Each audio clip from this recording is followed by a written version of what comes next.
evening, everybody, and welcome to another edition of Fire Up. Are we fired up or what tonight, guys? Yes, we are. Absolutely. Always. Well, Ralph, you're about ready to go. You're on vacation, aren't you? No, I leave Saturday. You leave Saturday, so you're excited because you get to leave. I'm excited to get out of Pittsburgh. I love Erie. That's my second city. We have my wife Rhonda and I. We have some second cities that we enjoy. Sugar Creek, Ohio, Erie, Raleigh, North Carolina, and Well, good for you. Well, yes, yes. of course I'm fired up. I get to talk to you two wonderful people tonight. Likewise, Jeremy. Yes, likewise. I always have Yes. fun in this show. Well, the title of the show kind of talks a little bit about injuries. Why are they happening so much lately, guys? That's all we're hearing, both in baseball and in NFL. I don't know. I don't know about that, Candy. It could be lack of preparation, lack of conditioning. It could be the fact that that pitch count. Pitchers. With that stuff, and then you got guys who just manage to get hurt. What I can't figure out is how in the world the Pirates, in the course of two games, ended up with four guys with hamstrings and groin problems. Sometimes it's the field. Look at some of these funky fields out here that don't look good, and you get injured every time. So lack of body fat. I like that. But yeah, When it comes to football, it's 100% the lack of two-a-day. You can trace it back to the death of Corey Stringer when that was the last year we had two-a-day. Even though he died because of lack of hydration and they missed the signs, what they did miss on was taking it away completely. The NFLPA says, well, we're not going to have any more of our players die on the field, so I don't want two-a-days. The soft tissue injuries have increased by 30% then. Then they shortened the off season on top of that.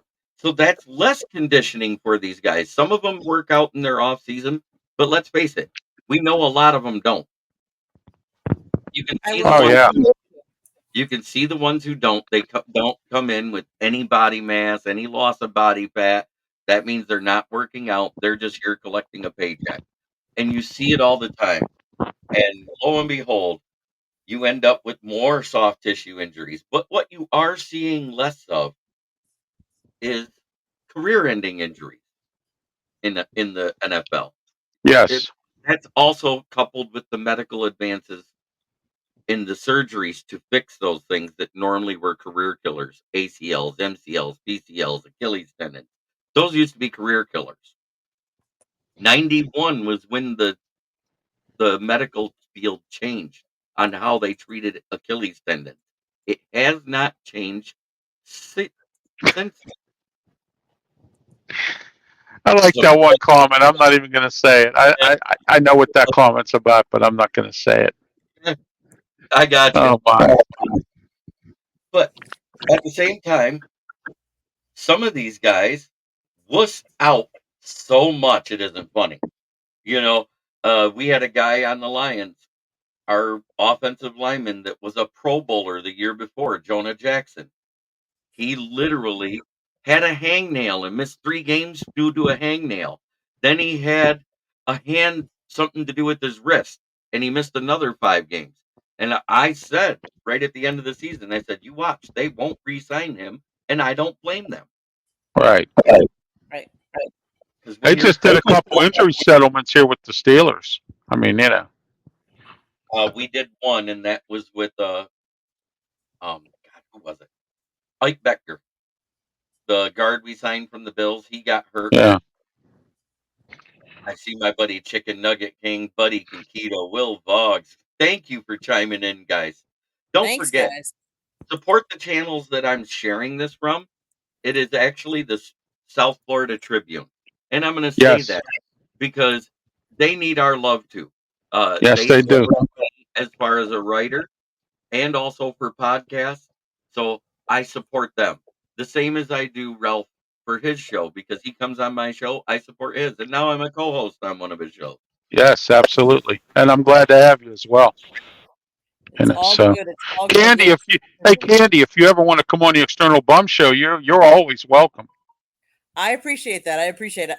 I actually had off today, so I'm working on. I mean, you're not doing it this Saturday, but there are some Saturdays I work, so it just depends. But yeah, I'll definitely keep that up. Keep that in mind, of course, because Yeah, I always try to bring a special guest on every once in a while, and if somebody can't come on, I'll bring them to fill in. So sounds good. So back to these injuries. So one of the major injuries, obviously, and the most well known, I guess, right now that everybody's talking about is JJ McCarthy. right. Out for the season. Well, they knew he had something wrong with his meniscus. They couldn't tell the MCL had a partial tear in it until they got in there, because that meniscus is a lot like your bursitis layer on your knee. The bursitis layer is that layer of fluid on top of the knee, and the meniscus is the layer between the ligaments underneath your kneecap. Mm-hmm. So when they got in there, they realized there was a partial MCL tear, and instead of trying to let it heal slowly, they said, well, we might as well take care of this now because there's a chance it'll tear if you don't. So I applaud them for recognizing it and getting it done while they were in there, because they already had him under. They already had the knee open for the rest of it, because it was going to be just a regular orthoscopic surgery, and it ended up being basically a knee overhaul. Mm-hmm. Yeah.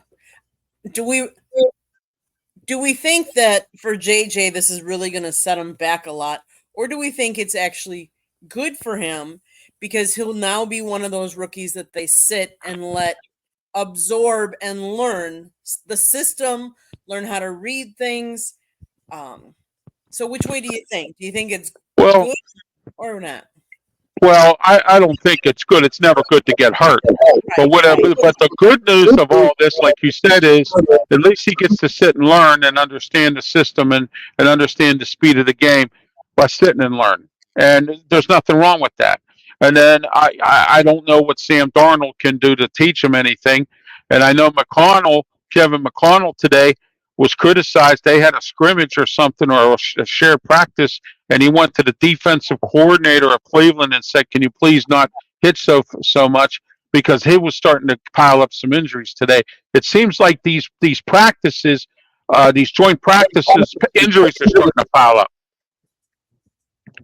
Yeah, it's funny you say that, and I'm going to say this because as a Michigan fan, I wanted McCarthy to stay in school another year. There, that's what Buddy just said. And it wasn't because I wanted him just to play at Michigan. It's Right. because it would have helped his career. So this slows him down and forces him to not play this year.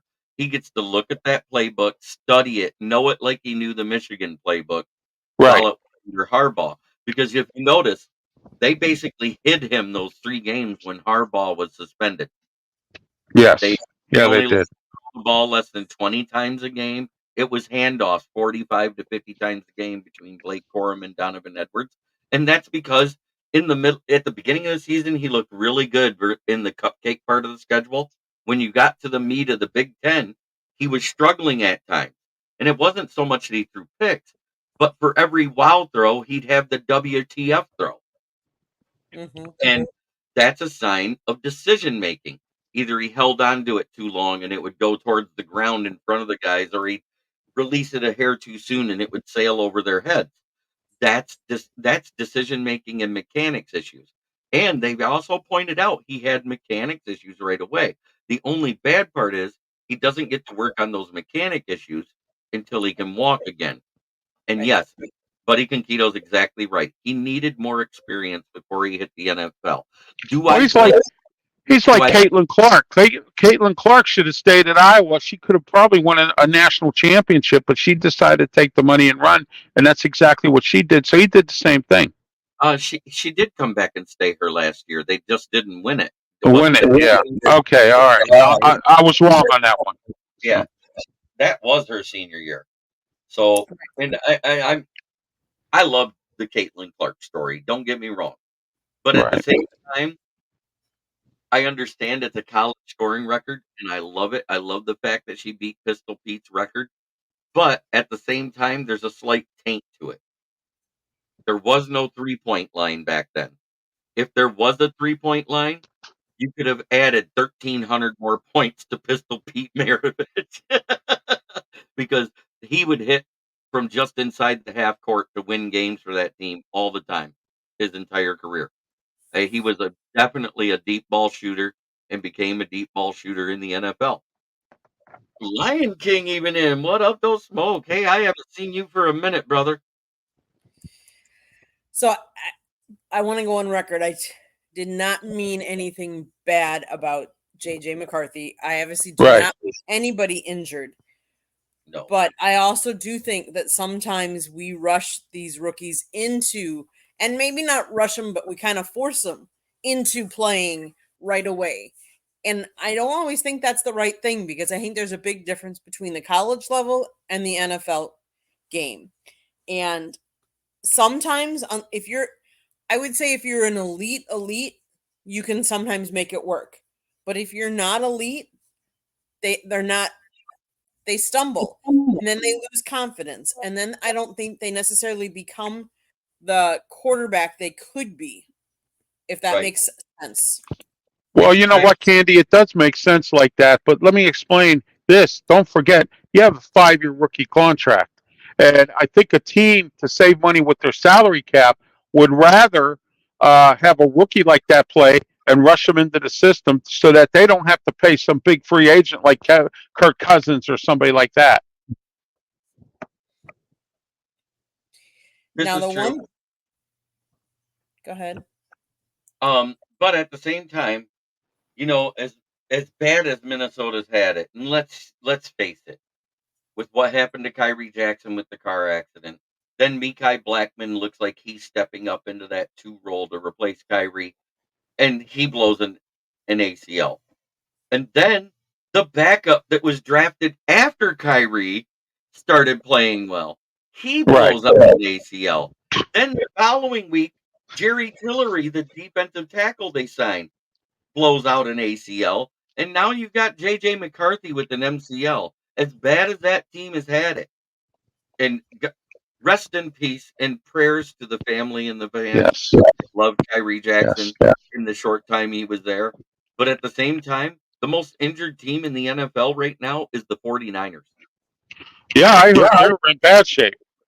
They have 29 players on the injury report and 2 holding out. Wow. Yeah, I know. Ayuk's one of them. But Ayuk and Trent Williams.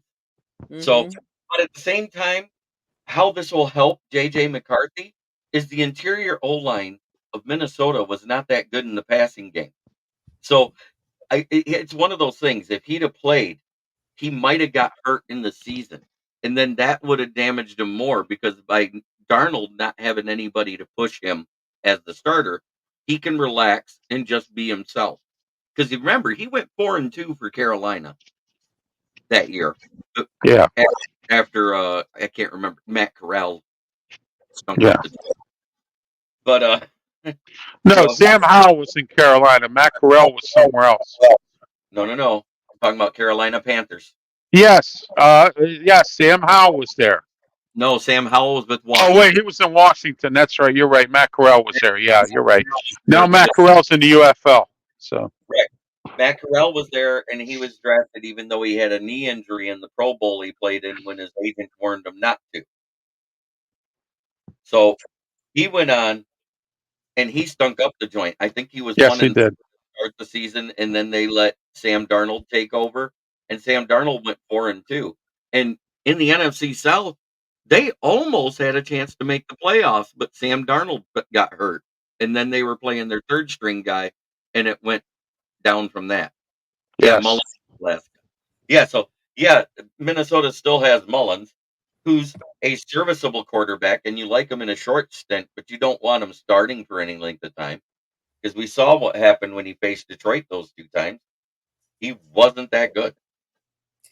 So, interesting question for you guys. Okay.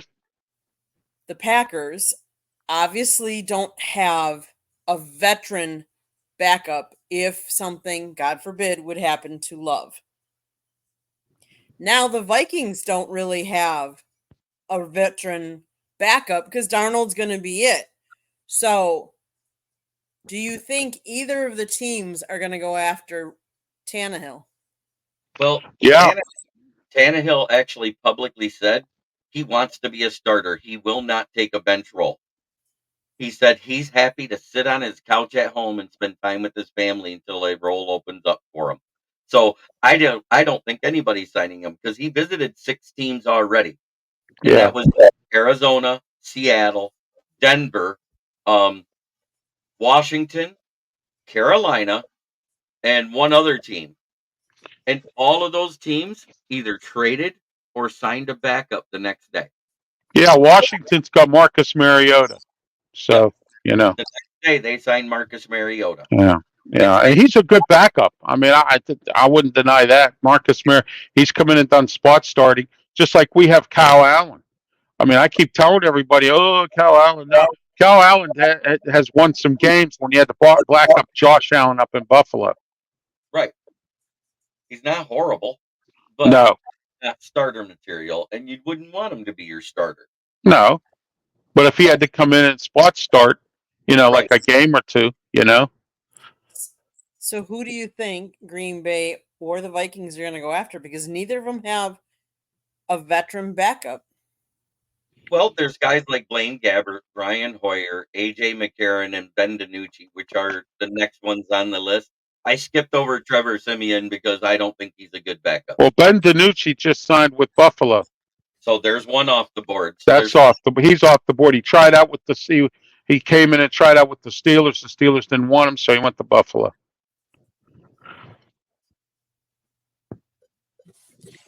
It's not that we're scared to play starters. No. It's just with the shortened preseason, Heineke's on a roster. Heineke is backing up Penix right now because Kirk is hurt, right? Isn't he still with Yeah. Atlanta? Yeah. Yes. And Huntley is the backup for Lamar there in Ravens territory. Mm-hmm. Oh, absolutely. Desmond Ritter. They traded for Desmond Ritter. Right, they did, yes. Instead of giving $17 million a year to say, hey, would you just shut up and ride the pine? But at the same time, if we had a 3rd round pick in 2025, because the Lions were one of the first ones to talk to New England, Matthew Judon probably wouldn't have went to Atlanta because the price was a 2025 pick, 3rd or higher this year. And with already not having a 3rd round pick, you don't want to get rid of your 2nd round pick. A great move by Atlanta, and then they turn around and sign Justin Simmons today. So both of their weaknesses just became a strength. Mm-hmm. Yeah, Green Bay probably, Candy, is going to go out and look for somebody experienced. They're going to have to. Matt LaFleur is not that dumb. You know what I mean? So I think they're going to have to do something. But Minnesota's going to be looking for somebody as well. So there's going to be some competition there to see who gets a veteran quarterback. Out of the 3 of them, the 2 that I like better, and it's no knock against AJ McCarron, but he was only able to get it done in the UFL. He had his chance in the NFL, and he couldn't even be a backup then, which is why he went to the UFL. Granted, he had some good games and did some good things in the UFL. He's not ready for the NFL game speed. Brian Hoyer has came in and spot started and done well for teams. And Blaine Gabbert actually was a backup for you guys when Love was the 3rd stringer. When Yes. Aaron was still there. And Blaine Gabbert did a good job the one game before he got hurt again. Because Rodgers had a stretch where he missed 3 games. And Blaine Gabbert came in for 1, and then Love came in for the other 2. Mm-hmm. So, yes, I do know my enemy. Hey, I never doubted that. Never doubted that. So, they were talking tonight on the NFL Network before the game that even though, because of course they were talking about JJ and JJ going down, and how they think the Vikings are remarkably improved and will do much better this year.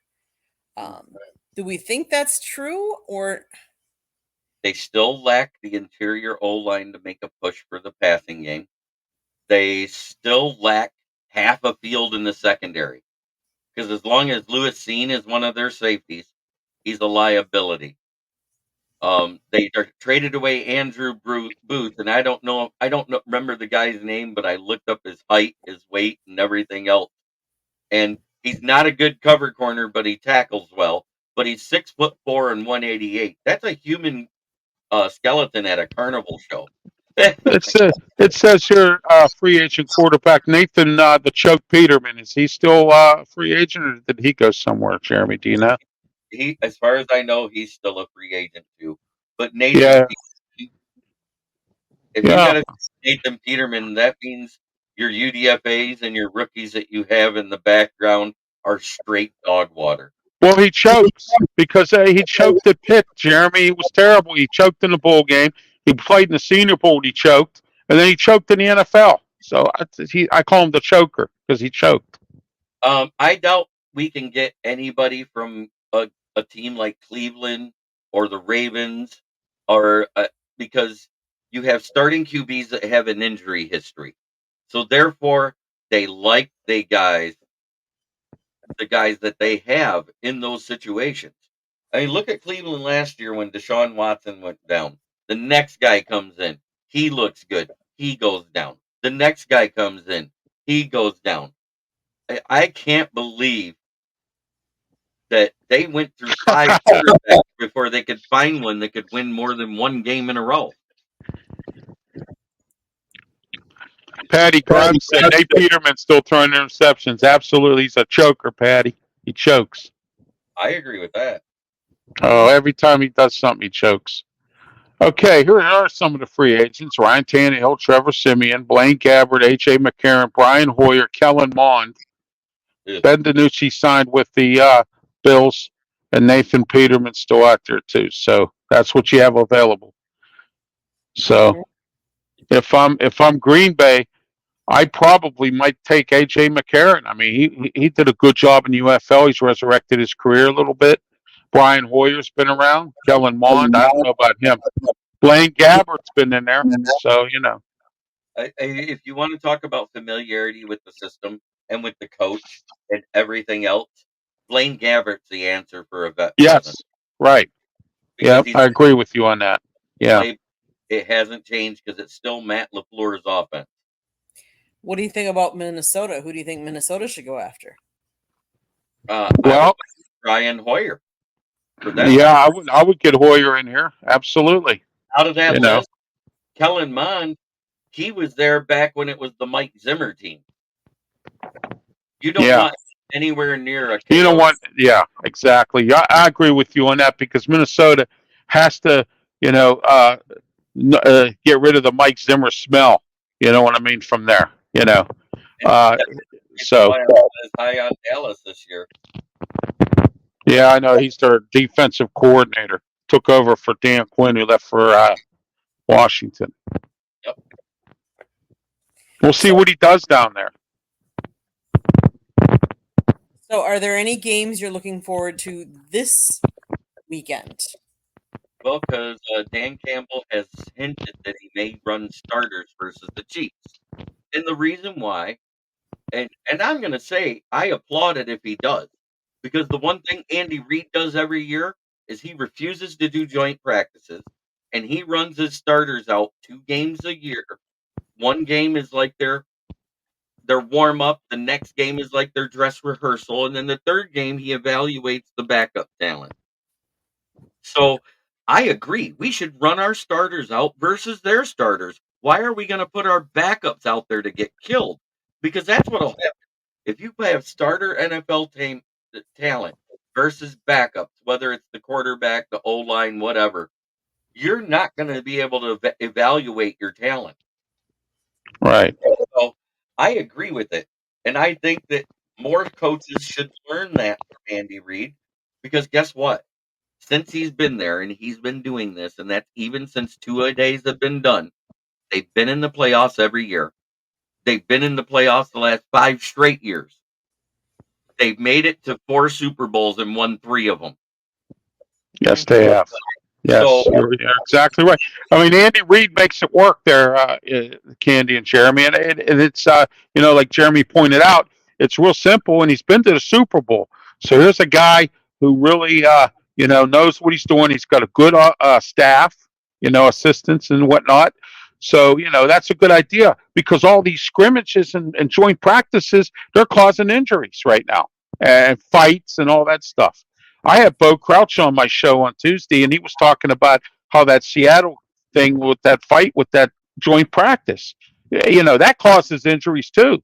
So I mean, it's a big mess. Now, Steelers had one today with Buffalo, and we had some injuries. So I mean, it's a no-win situation here. Mm-hmm. In the first quarter, I'm not putting a backup in versus the Chiefs starting team. Hendon Hooker. I used to laugh at his name, Jeremy. Hendon Hooker. Right. I get it. Most people did. It sounds funny. I admit it. I agree. I think the starters should be playing some in the preseason. I think if they don't, it really shows up that first game. Yes. Tomlin has messed that up all the time when Ben was quarterback. I mean, and then we come out flat in the first game, and he did it with Kenny Pickett, and he did it with everybody. So now he's starting to play his starters a little bit. Russell Wilson's going to play this Saturday. He's going to get his first taste of the game in a Steeler uniform, because he had that stupid calf injury because he was pulling a sled. So I mean, Yeah, if you watch the NFL games in week 1 and week 2, it looks like an extension of the preseason. Yes, because they're like Buddy said, rust. It's ridiculous. Than rust. It's more than rust, though. It's mental mistakes. You also see more injuries in the first couple weeks than you used to. Why? Players are not in game shape. Now, granted, I like the joint practices, but I don't like the fighting. No. So I would rather do away with the joint practices. And now, if they go to 2 preseason games, Andy Reid's theory's out. You get 1 game, which means you better run those starters as a dress rehearsal right then and play the first half of that first game, and then evaluate your talent the rest of the preseason. Right. Yeah. But they're talking about... They should have kept the preseason at 4 games, okay, because that gives you more time to evaluate talent, even though you had it at a training camp. But it's game speed. The NFLPA stopped that. They said, we will never play more than 20 games preseason and regular season combined. So when they went to 17, the natural progression They had to cut. Right. So it's the same thing when we go to 18, it'll be 2. But at that point, Baby Lamar Jackson, Lion King. I like that. yeah, I really don't think we need anybody else. Let's see what Jake Fromm has in this preseason game before you throw him under the bus. Because the one thing I do like is he's way more athletic than Nate Sudfeld. He has a better arm strength than Nate Sudfeld. So he already has more rushing yards in his career accidentally than Nate Sudfeld. And Nate Sudfeld's been in the league a lot longer. Mm-hmm. Oh, yes, absolutely. So, as far as injuries go, I'm going to switch it over from NFL to MLB. It was announced today that Christian Yelich is going to be having he has decided to have season-ending back surgery tomorrow. Oh, wow. We knew this was a possibility. He was debating whether he would play the rest of the season with the back injury and then have it later, or if he could rehab it. He's been dealing with back injuries for a couple of years now.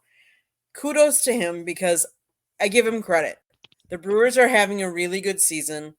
And I shouldn't say a really good season. They are in first place. Missing him is going to be a hole, but he's putting his health before everything else, which is what he should do. Because let's face it, back injuries aren't anything to mess with. You can really mess yourself up worse if you don't get things taken care of. So I give him kudos because that couldn't have been an easy decision to make. Right. Whether I like it, but we've seen even an increase in injuries in baseball lately. Jazz Chisholm just traded to the Yankees. He's out. He's on the IR right now with an elbow injury. We've seen a lot of pitchers go down with Tommy John. I know Yes. the Marlins have two of their top, Sandy Alcantara, obviously. He had Tommy John, and then Yuri Perez, he had Tommy John. Now, who I would say would be another one of their top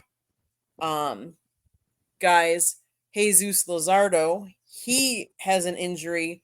He was on a 60-day injury list. Now they've said he's done for the year as well. We just keep seeing more and more of these injuries. Yes.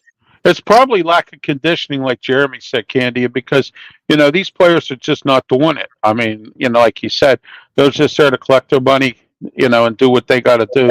And it's really sad because, people pay a lot of money to go watch these games and then, have to be disappointed when that kind of stuff happens. And, and also, too, that pitch count stuff with the pitchers and all that, that's ridiculous. And then, you just don't. That's why managers are so skeptical, and they have this 100 pitches and they're taking the pitcher out, that kind of thing, because they know that the arms are going to get sore from too much pitching, too many pitches. And then another thing too, you got to look at Candy and Jeremy, is the fact that now Major League Baseball teams are making pitchers pitch. All right, they're not taking the first swing at the first pitch; they're making them pitch. And when you make a pitcher pitch too much, that's how the pitch count gets up to 100, and then you're out in the fourth inning or whatever, So I think part of the problem with all of these injuries is that I think back in the day, and I'll admit it, I'm not young. You played more sports, and I think more and more as we've aged, we've seen less and less focus on being a well-rounded sports person and being more focused on one particular sport. Pick the sport either you like the most or that you're the best at, and let's just focus on that.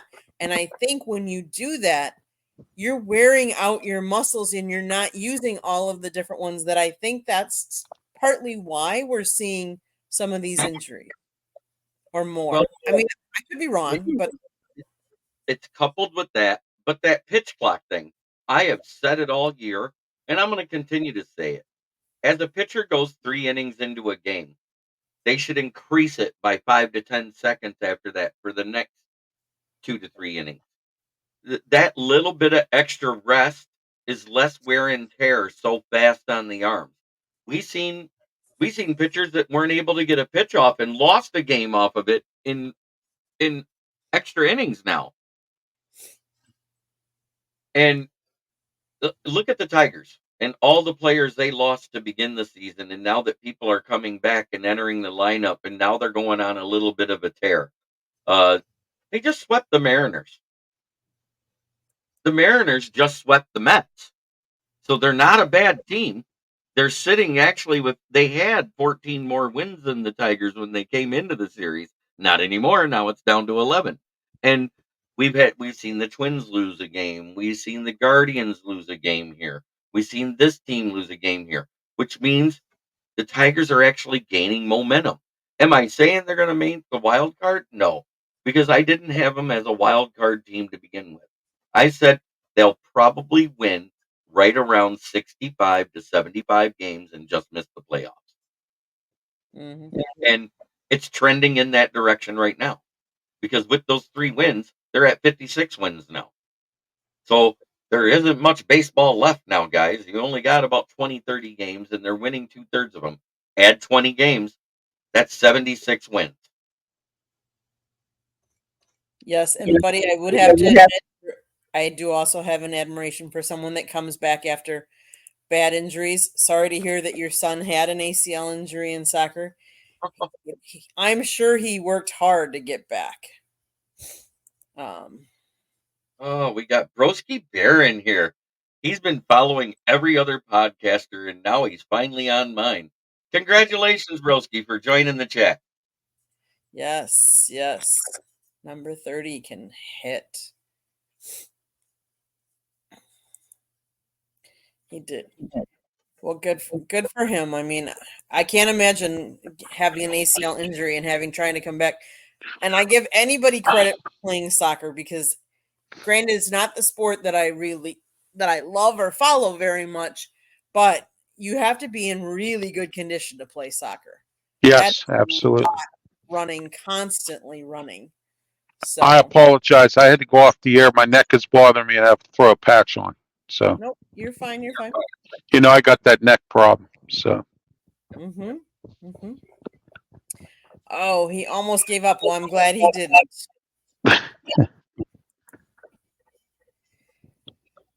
So, I want your guys' opinion. Jordan Childs, should she give back the bronze medal, or how do you feel about this whole situation? Is that the one that's supposedly transsexual or whatever? Is that who we're talking about here? Jordan Childs is the gymnast who did a floor routine. She was the last one to go on the floor routine. She did a floor routine. She was given a score. Her coach appealed the score, saying it was scored wrong. They changed her score. They gave her the bronze. There was 2 other gymnasts that were she was given a score originally, I think, of 13.666. There was 2 gymnasts that were tied at 13.7. And they changed her score. Her score was changed to 13.76, giving her the bronze. Now they're saying that they didn't appeal in time. And that one. Yeah, I did hear about the appeal. Yeah. So they didn't appeal in time. So now they want to take her medal away from her or whatever. They do, and they want to give it to the other 2. To the other girl, yeah. That's sad. So what do we think? How do we feel? I think she should keep her medal. I think it's a bunch of politics.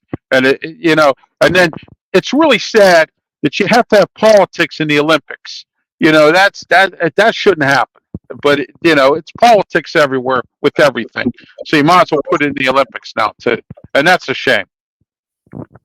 Yeah, I agree. I think she should keep her medal. I didn't get to go back to the bricks, Patty. I'm sorry. I've been busy working and having to come home and podcast every night. I haven't had time to go to any of that stuff. I love that stuff, but I just haven't had time to do it. Yeah. I think she should keep her medal. I think they really need to relook at, an appeal has to be done within a minute. That's a little bit too much, I think.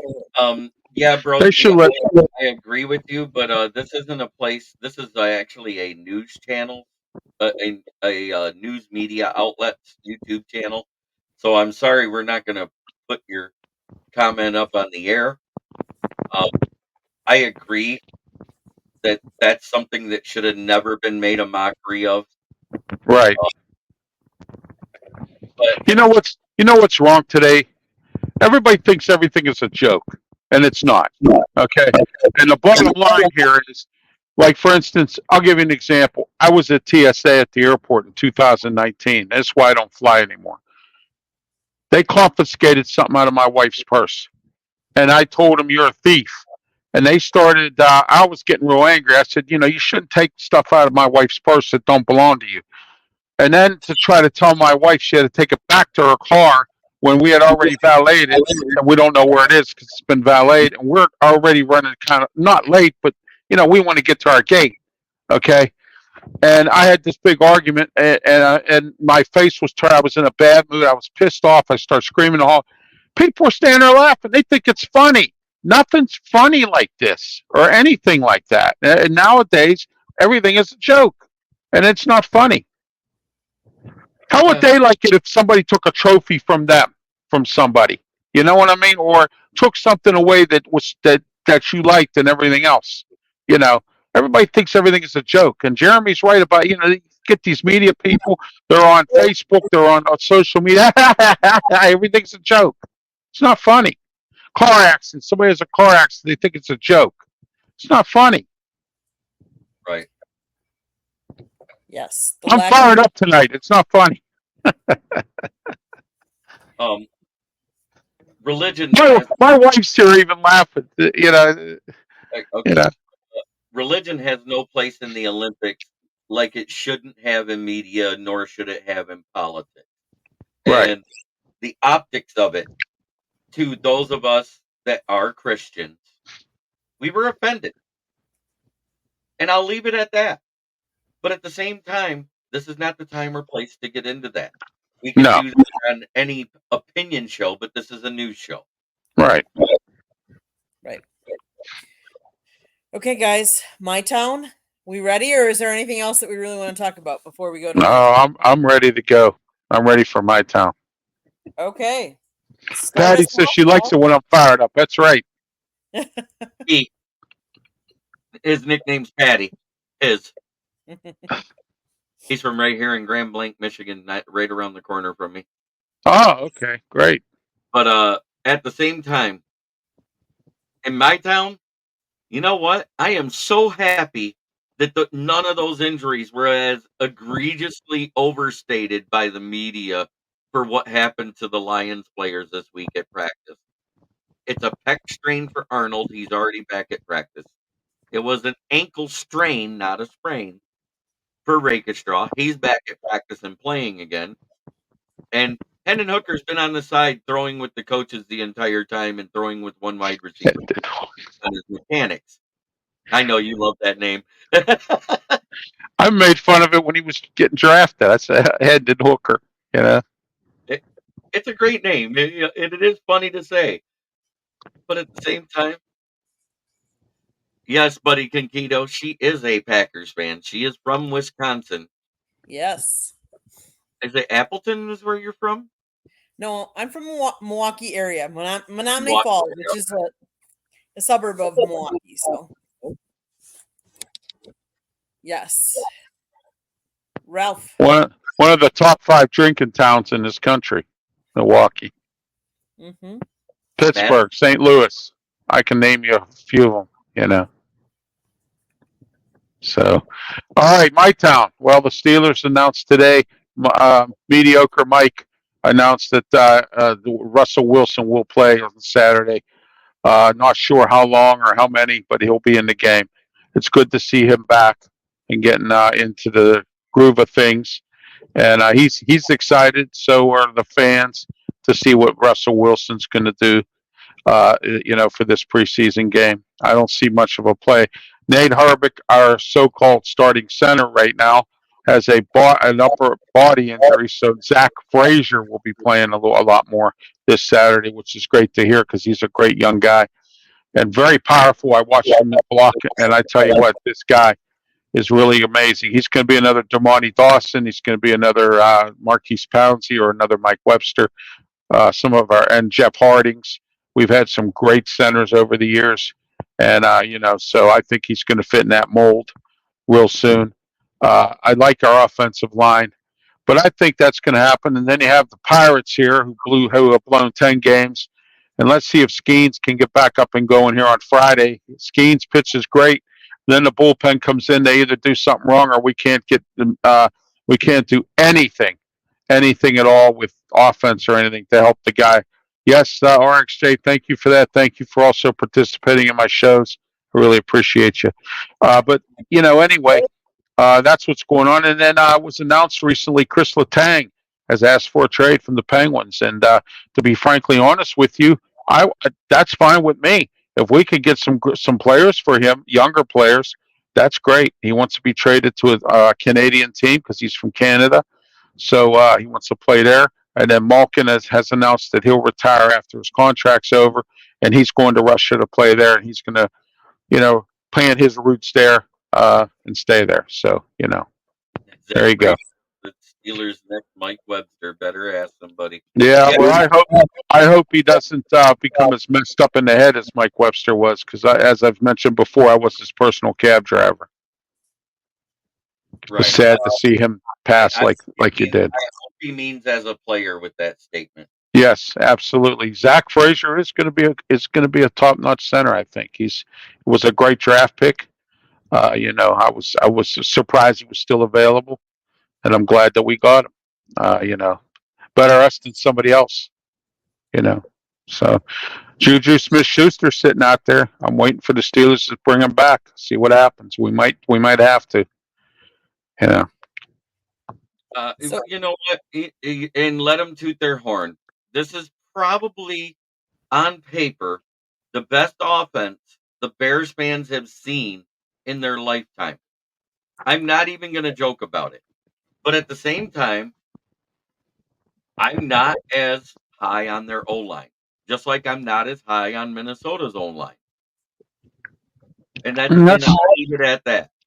That's the problem with some of these teams, Jeremy. They don't strengthen their offensive line, and the quarterback has to get beat up all the time. Look at Cincinnati.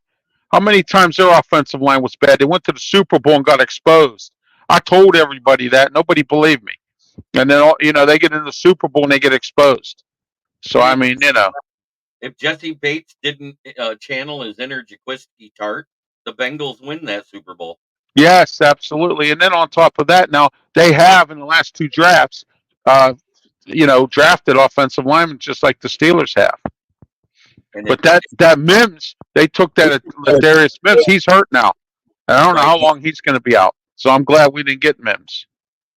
Broski Bear says Penn State at West Virginia, August 31st. Yes, that's going to be a great game. Great game. I had two people on my show because I did a college football special that I do every year. I have somebody from Pitt, Penn State, and West Virginia. And when the West Virginia and the Penn State guys both set back and forth, that game is going to be a dogfight. Right. West Virginia is not a slouch team like everybody thinks it is. Not anymore, Jeremy. Neil Brown saved his job. I know. But they're just the team that's just outside the cusp of being great is what they are. They're a very good team. They play some guys really hard. And I hope they do well. And they recruit well too. And the reason why they recruit well is because they're in a college town. Right. And Pitt has trouble recruiting because they only draw 30,000 fans at Acrisure Stadium. Kids want to be in Colorado where they sell out, or in West Virginia. Penn State sells out every game, no matter how bad they are. You know what I mean? That kind of thing. I've even made a comment about the Cincinnati Bearcats. Look at them. They're in the city. They sell out. I don't understand what is going on here with Pitt. They can't seem to draw, a lot. And it hurts recruiting because kids see this here, Right. That's one of the biggest draws for Michigan, Ohio State. Yes.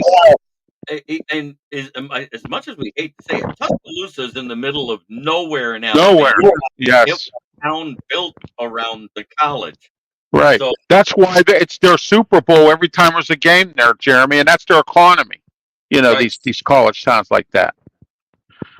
And that's what I was getting at. Yeah. Jeremy, did you do your town? Yeah. Yes, he did. I did mine too, Candy. It's your turn. Okay. So what's going on in Florida? Well, it's kind of interesting you say that because I'm going to tie both of my towns together. So, Bill Zito, who is the GM for the Florida Panthers, actually, so one of the things that the Florida Panthers have done, if they have allowed all of the players, all of the most of the personnel, I think, at least the high ups like the GMs and coaches, they have allowed them to have the Stanley Cup for 24 hours. So Bill Zito is actually from Milwaukee. He went to Milwaukee with the Stanley Cup. And believe it or not, he started his career as a bat boy for the Milwaukee Brewers. So he took it to Miller Park, which is now American Family, and showed it to many of the players. And they posted a picture on the Brewers website with Bob Uecker and the Stanley Cup with Bill Zito, which I think was just a really cool moment. Bob Uecker has been a broadcaster for the Brewers for over 50 years. Bill Schroeder just celebrated his 30-year broadcasting with the Brewers. So I think it was just a really cool moment. And I think it was really cool for Bill Zito to take it up there. Because obviously, let's face it, Wisconsin doesn't have an NHL team. So taking the Stanley Cup up there and sharing that experience with them, I think was just a really cool gesture, considering he was a bat boy at the age of 16 in that stadium. Not even in that stadium, but up there. So the Brewers are doing pretty good. They got a blow today, knowing that Christian Yelich, Jordan Love played all of a couple of plays last game. He went 2 for 2, had a touchdown, a 63-yard strike. So, I mean, is that telling? No, that's not enough playing time. We'll see how much they play, how much he plays this week. I don't know. I don't even know if Coach LaFleur has said anything yet. They do play Denver Sunday night. It's a Sunday night game, so it'll be interesting because I'll be honest with you. My immediate boss is a Broncos fan, so it's my team playing against the team. But it's preseason, so really it doesn't really matter. But it's just kind of cool that football is back. The night air is getting crisper. The wind's picking up, and if you listen very quietly, you can hear the Bears fans crying because the Packers are coming to town. I like that one. Everybody picks on the Bears, man. That's funny, I do think they're a better team than last year. I think they have a good outside shot of sneaking into the playoffs because they do have an easy schedule. Mm-hmm. But at the same time,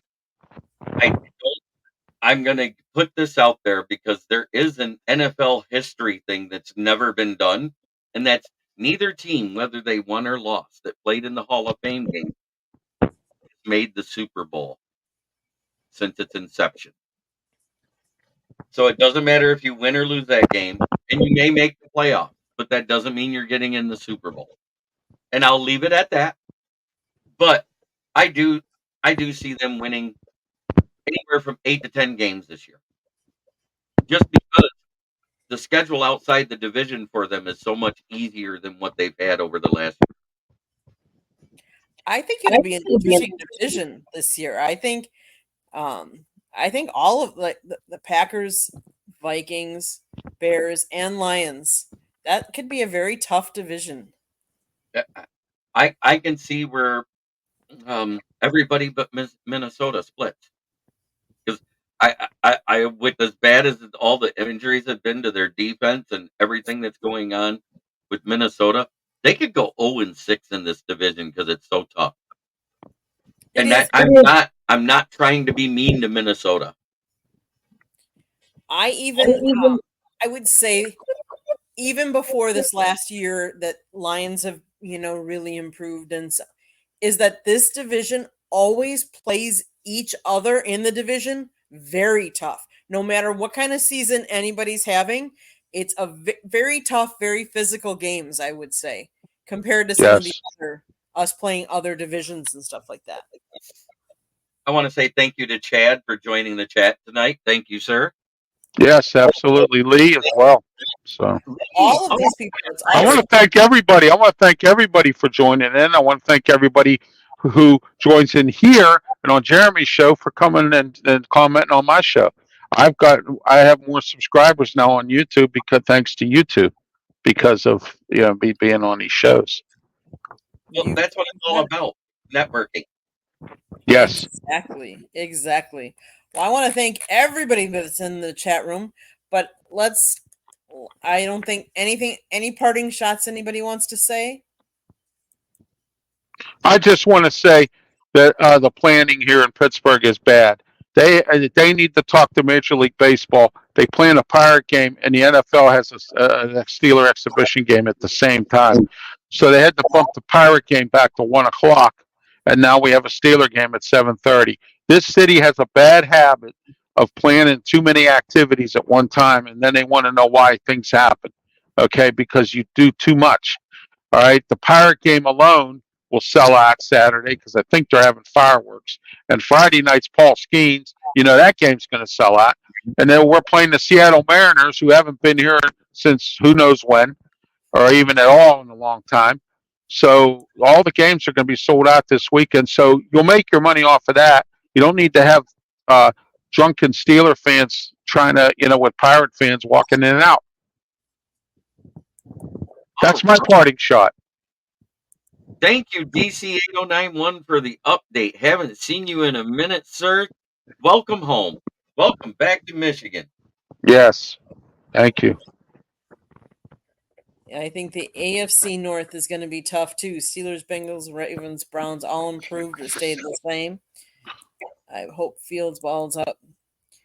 Okay. I think, it's been a really good show, guys. Yes, it has. think we need to tell everybody how they can get a hold of you and how they can support you and your shows. Where with that guy? All right, you can get a hold of me on YouTube, Ralph Williams RW Media. You can catch all my shows there, and I'm on Facebook, LinkedIn, and I'm also on Twitter X, and I'm on Tumblr, and you can also I'm working on a Roku channel, and I'm going to be uploading stuff onto Spotify real soon here as well. So, and I'm on the crsmmedia.com website. My Sports Corner shows there. And I'm in the process of sponsoring my third wrestling company called Honorary Wrestling. It's here in Western Pennsylvania, and it'll be the third company that we have a working arrangement, and so we're going to be helping each other advertise. And I'll have some special wrestlers on my show as well. Awesome. And you're on vacation, so your shows are taking a little bit of a RW Media shows will take a break, but I will be here, and I will be on Jeremy's show on Wednesday night. I will be on with Peter Blake on the Sports Web. So I'm just taking off from my shows.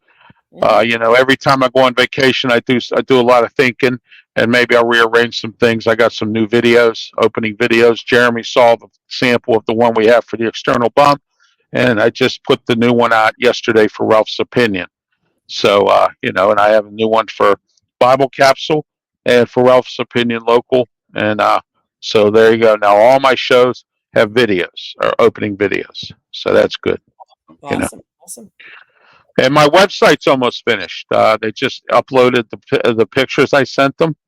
I have a new one, which you've seen probably with me behind the microphone. That's going to be on my new website, rwmedia.org.